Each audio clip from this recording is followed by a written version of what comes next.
நமஸ்காரம். Welcome to Saradha சமையல். நான் சாரதா. இன்றைக்கி சாரதா சமையலில் நம்ம பார்க்க போகிறது ஒரு ஆந்திரா டிஷ். இதோட பேர் வந்து தப்பளம் அப்படின்னு சொல்லுவோம். இது வந்து ரொம்ப ஹெல்த்தியானது. நிறைய வெஜிடபிள்ஸ் போட்டு பண்ணுற ஒரு குழம்பு வெரைட்டி. இதில் பருப்பு சேர்க்க வேண்டிய அவசியம் இல்லை. காய்கறி நிறைய சேர்த்து பண்ணுற ஒரு குழம்பு. இது சாதத்துக்கு பிசைஞ்சு சாப்பிட்லாம். எதுக்காவது சைட் டிஷ்ஷாகவும் நம்ம யூஸ் பண்ணிக்கலாம். வாங்க அதுக்கு தேவையான காய்கறிகளை முதல்ல பார்க்கலாம். இதுக்கு நான் எந்த காய் வேணால் யூஸ் பண்ணிக்கலாம். நான் வந்து இன்றைக்கி யூஸ் பண்ணுற காய் என்னென்னா, இதில் வந்து முக்கியமாக 2-3 காய்கறி சேர்க்கணும். அதில் வந்து முருங்கைக்காய் கம்பல்சரியாக இருக்கணும், கத்திரிக்காய், அதுக்கப்புறம் வந்து பரங்கிக்காய். என்கிட்ட அது இல்லை. இது பரங்கிக்காய் மட்டும் சேர்த்து வச்சு கூட இந்த குழம்பு பண்ணலாம். வாங்க இப்போ வந்து மீதி எல்லா காய்கறியும் பார்க்கலாம். நான் வந்து ஜென்ரலாக காய்கறி சமைக்கும் போது கொஞ்சம் கொஞ்சம் எடுத்து வச்சுருவேன். ஏன்னா இந்த தடவை காய்கறி நிறைய வாங்கி வந்தோம். ஸோ அதனால் அப்போவே நான் பிளான் பண்ணிவிட்டேன், இந்த தடவை இந்த தப்பளம் பண்ணணும் அப்படின்னு சொல்லிட்டு. ஸோ டெய்லி சமைக்கும்போது கொஞ்சம் ஒரு 4-5 இல்லாட்டி ஒரு பிடி அளவாவது காய்கறி எடுத்து வச்சுருவேன். அதை மாதிரி சேர்த்து வச்ச காய்கறி தான் இன்றைக்கி நான் தப்பளம் பண்ணுறதுக்கு யூஸ் பண்ணுற காய்கறி. இதுக்கு தேவையான காய்கறி நாட்டு காய்கறி இல்லாட்டி கிழங்கு வகை எது வேணால் யூஸ் பண்ணிக்கலாம். நான் என்னென்ன எடுத்து வச்சுருக்கேன்னா, கேரட்டு, உருளைக்கிழங்கு, கருணக்கிழங்கு, சக்கரவள்ளி கிழங்கு, கத்திரிக்காய், இது வந்து வெள்ளரிக்காய், வாழைக்காய், வாழைத்தண்டு, முருங்கைக்காய், வெண்டைக்காய், அவரைக்காயில் 2 வெரைட்டி, கொஞ்சமாக கொத்தவரைக்காய். இதெல்லாம் நல்லா அளவிட்டு நல்ல பெரிய பெரிய பீஸாக வந்து கட் பண்ணிக்கணும். இதெல்லாம் அளவி வச்சுட்டேன் ஆல்ரெடி. கட் பண்ணிவிட்டு கொண்டு வந்துட்டு நம்ம வந்து குழம்பு பண்ண ஆரம்பிக்கலாம். அந்த பழம் பண்ணுறதுக்கு ஒரு பெரிய பாத்திரத்தில் தண்ணி வச்சுருக்கேன். அது கொதிக்க ஆரம்பிச்சிடுது. எல்லா காயும் நான் கட் பண்ணி கொண்டு வந்துட்டேன். இப்போ முதல்ல வந்து இதில் கொஞ்சம் கெட்டியாக இருக்கிற காயெல்லாம் சேர்க்கணும். நான் அதில் வந்து கிழங்கு வகையை முதல்ல சேர்த்துடுறேன். இதில் வாழைத்தண்டு, கருணக்கிழங்கு, சக்கரவள்ளி கிழங்கு, உருளைக்கிழங்கு, வாழைக்காய், இதெல்லாம் நல்லா பெரிய பெரிய பீசஸாக கட் பண்ணியிருக்கேன். அதை போட்டுடுறேன். இப்போது இந்த கிழங்கு வகையெல்லாம் ஒரு பாதி அளவுக்கு வெந்திருக்கு. இப்போ அடுத்து கொஞ்சம் காய்கறி சேர்க்கலாம்.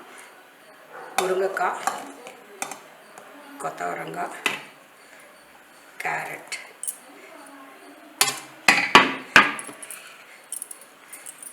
அவரைக்காய், 2 விதமான அவரைக்காய். ஒரு 2 நிமிஷம் ஆகட்டும். அதுக்கப்புறம் மீதி சேர்க்கலாம்.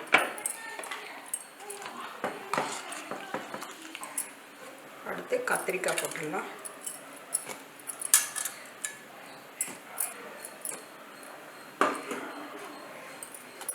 வெண்டைக்காய்,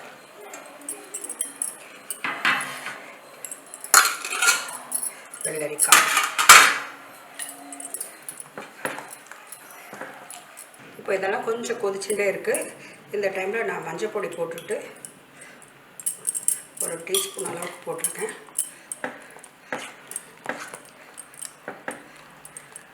நல்லா கலந்து விட்டுட்டு இதை மூடி நல்லா வேக வைக்கணும். ஒரு 60-70% வேகணும். அதுக்கப்புறம் உப்பு போடலாம். இதை நல்லா கலந்து விட்டாச்சு. இதை ஒரு 5 நிமிஷத்துக்கு மீடியம் ஃப்ளேமில் வச்சு மூடி வைக்கலாம். அதுக்குள்ளே எல்லா காயும் ஒரு 70% வெந்துடும். அதுக்கப்புறம் உப்பு, புளிப்பு, காரம் எல்லாத்தையும் சேர்க்கலாம். நான் இதுக்கு வந்து ஒரு எலுமிச்சைப்பழம் சைஸ் வந்து புளி எடுத்து ஊற வச்சுருக்கேன். இதை நல்லா கரைச்சி கொண்டு வந்துடுறேன். இதுக்கப்புறம் நான் சாம்பார் பொடி போட்டுட்டு, இந்த புளி தண்ணி போட்டு உப்பு போட்டுட்டு நல்லா கொதித்த பிறகு நம்ம இறக்கி வச்சுட்டு தாளிக்கணும். அவ்வளோதான். இப்போ இது எப்படி வெந்திருக்குன்னு பார்க்கலாம். எல்லா காயுமே வெந்திருக்குன்னு நினைக்கிறேன். எல்லாம் வெந்திருக்கு. இப்போ இதுக்கு தேவையான அளவு உப்பு, புளி, காரம் 3த்தையும் சேர்த்துடலாம். நான் புளியை வந்து நல்லா கரைச்சி கொண்டு வந்திருக்கேன் ஒரு கிண்ணம் அளவுக்கு.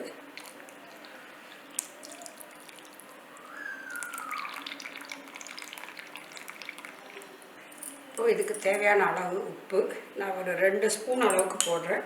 வேணும்னா அதுக்கப்புறம் சேர்த்துக்கலாம். அடுத்து சாம்பார் பொடி போடணும். இது வந்து வீட்டில் பண்ண சாம்பார் பொடி. கொஞ்சம் தண்ணி சேர்த்து கரைச்சி விட்டால் அது கட்டிலாம் தட்டாமல் இருக்கும். ஆல்ரெடி இது வறுத்த பொடி தான். இது கட்டி தட்டாது.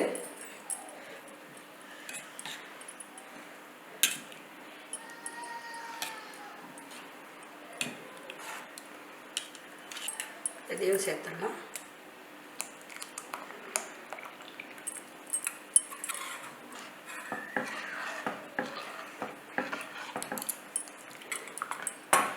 இப்போ வந்து கொஞ்சம் வெல்லம் சேர்க்கணும் இதுக்கு. ஸோ நான் வந்து ஒரு டேபிள் ஸ்பூன் அளவுக்கு வெல்லம் எடுத்துருக்கேன், அதை சேர்த்துட்றேன். வேணும்னா இன்னும் கொஞ்சம் நிறைய கூட சேர்த்துக்கலாம். நான் கொஞ்சம் மீடியம் இருக்கட்டும், ஏன்னா இதில் நிறைய காய் போட்டிருக்கோம். இந்த காயோட ஃப்ளேவர்ஸ் தான் இருக்கணும், ரொம்ப திதிப்பு இருக்கக்கூடாது. இப்போ எல்லாத்தையும் போட்டாச்சு. மூடிட்டு ஒரு தடவை நல்லா கொதிக்கணும். கொதித்த பிறகு பார்க்கலாம். ரொம்ப தண்ணியாக இருந்தால் ஒரே ஒரு ஸ்பூன் அரிசி மாவு கலந்து விட்டால் கொஞ்சம் சேர்ந்துடும். இது நல்லா கொதிச்சுடுது. இப்போ பார்க்கலாம்.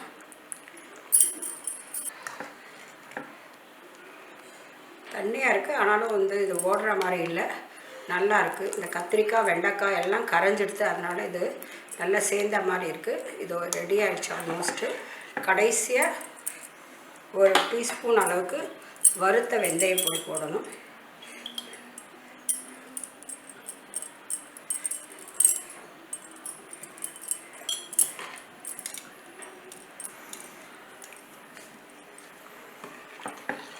நல்லா கலந்து விட்டுட்டு இப்போ இதை இறக்கி வச்சுட்டு இதுக்கு தாளிக்கணும். அதுக்கு முன்னால் நான் கருவேப்பிலை நிறைய உணர்ந்துருக்கேன். பாதி அளவு இப்போவே போட்டுடுறேன், அப்படியே பச்சையாகவே போட்டுட்டு ஜஸ்ட் ஒரு தடவை கொதிச்சா போகிறோம். ஆல்ரெடி நல்ல சூடாக தான் இருக்குது. இப்போ இதை இறக்கி வச்சுட்டு தாளிக்கலாம். இப்போ எண்ணெய் நான் வந்து இதுக்கு தாளிக்கிறதுக்கு நல்லெண்ணெய் வச்சுருக்கேன். இதில் ஒரு டீஸ்பூன் கடுகு, ஒரு அரை ஸ்பூன் சீரகம்,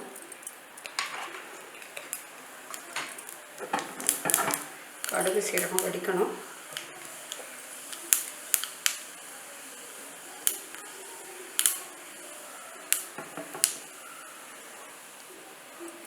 வெடிச்சிடுத்து. இப்போ ஸ்டவ் ஆஃப் பண்ணிவிட்டு இதில் பெருங்காய பொடி சேர்த்துறேன், ஒரு அரை ஸ்பூன் அளவுக்கு.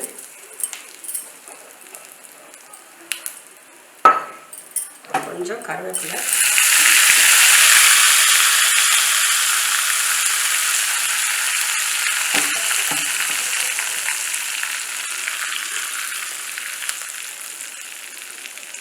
இப்போ இதை வந்து இப்போ இந்த தாளிச்சதை இந்த தப்பளத்தில் கொட்டிடலாம். இது வந்து ரொம்ப ரொம்ப டேஸ்டியாக இருக்கும், ரொம்ப ஹெல்த்தியான டிஷ். இதில் நிறைய புளிப்பு கூட இருக்காது, எல்லாமே ரொம்ப மைல்டாக இருக்கும். நம்ம தமிழ்நாட்டில் நம்ம வத்தக்குழம்பு பண்ணோன்னா அதில் வந்து அந்த வெர்ஷன் மாதிரி தான், ஆனால் இது வந்து ரொம்ப மைல்டாக இருக்கும், ரொம்ப டேஸ்டியாக இருக்கும். இதுக்கு வந்து நாங்கள் வந்து பருப்பு வச்சு சாப்பிடுவோம், அதாவது முத்த பருப்புன்னு சொல்லிட்டு தோரம் பருப்பு நல்லா கெட்டியாக பண்ணிவிட்டு சாதத்தோட பிசைஞ்சு சாப்பிடும்போது இதை சைட் டிஷ்ஷாக எடுத்துக்கலாம். இதை போட்டு பிசையும் போது அந்த பருப்பையும் தொட்டுண்டு சாப்பிடலாம், ரொம்ப நல்லாயிருக்கும். இதுக்கு பெஸ்ட்டு காம்பினேஷன் என்ன, வத்தல் வடம். இதை வந்து இப்போ ஒரு சர்விங் பவுலுக்கு மாற்றிடலாம்.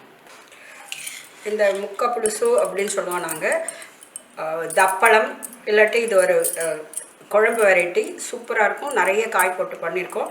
இதுக்கு காம்பினேஷன் நாங்கள் வந்து சாதத்தோட முத்த பருப்புன்னு சொல்லிட்டு கெட்டி பருப்பு, அதை நெய் விட்டு பிசைஞ்சு சாப்பிடும்போது இதை கூட வச்சுட்டு இது மாதிரி தொட்டுன்னு சாப்பிட்டா நல்லாயிருக்கும். இதுக்கு வந்து நம்ம நிறைய காய் போட்டிருக்கிறதுனால தனியாக ஒரு பொரியல் ஒன்றும் பண்ண வேண்டாம், அப்பளம் வடாமல் இருந்தால் போதும், சூப்பராக இருக்கும். இது ஒரு பெஸ்ட்டு காம்பினேஷன் ஐட்டம். இந்த தப்பளம் இல்லாட்டி முக்கலை புலுசு அப்படின்னு சொல்லுவோம். இது வந்து ஒரு சைட் டிஷ், எல்லாத்துக்குமே நம்ம சைட் டிஷ்ஷாக எடுத்துக்கலாம். டிஃபன் வெரைட்டிக்கும் எடுத்துக்கலாம், மிக்சட் ரைஸ் இருக்கு இல்லையா, அதுக்கும் சேர்த்து எடுத்துக்கலாம். எதுக்கு எடுத்துட்டாலும் இது ரொம்ப நல்லாயிருக்கும். இதில் வந்து நிறைய காய்கறி போட்டிருக்கோம், அதனால் இந்த நிறைய மிக்சட் வெஜிடபிள் இருக்கிறதுனால இது பசங்களுக்கு கொடுத்து சாப்பிட சொல்லலாம், எல்லாருமே சாப்பிட்லாம். ஏன்னா இதில் இருக்கிற காய்கறிகள் வந்து எல்லாமே நாட்டு காய்கறி, கொஞ்சம் வந்து கிழங்கு வகைகள் எல்லாமே சேர்ந்து நல்ல ஒரு டேஸ்ட்டை கொடுத்துருக்கு இந்த தப்பளத்துக்கு. நீங்கள் கட்டாயமாக உங்கள் வீட்டில் இந்த தப்பளம் ஒரு தடவை ட்ரை பண்ணி பாருங்கள், சூப்பராக இருக்கும். எல்லாருக்குமே ரொம்ப ரொம்ப பிடிக்கும். இந்த வீடியோ உங்களுக்கு பிடிச்சிருக்குன்னு நினைக்கிறேன். பிடிச்சிருந்தா மறக்காமல் லைக் பண்ணுங்கள், கமெண்ட் பண்ணுங்கள். இந்த வீடியோவை உங்கள் ஃப்ரெண்ட்ஸ் அண்ட் ரிலேட்டிவ்ஸ்க்கெல்லாம் ஷேர் பண்ணுங்கள். சாரதா சமையலுக்கு சப்ஸ்கிரைப் பண்ணாதவங்க சப்ஸ்கிரைப் பண்ணி பக்கத்தில் இருக்கிற பெல் பட்டன் அழுத்துங்க. நான் வீடியோ போடும்போதெல்லாம் உங்களுக்கு நோட்டிஃபிகேஷன் வந்துடும். இன்னொரு வீடியோவில் உங்களை நான் சந்திக்கிறேன். நன்றி, வணக்கம்.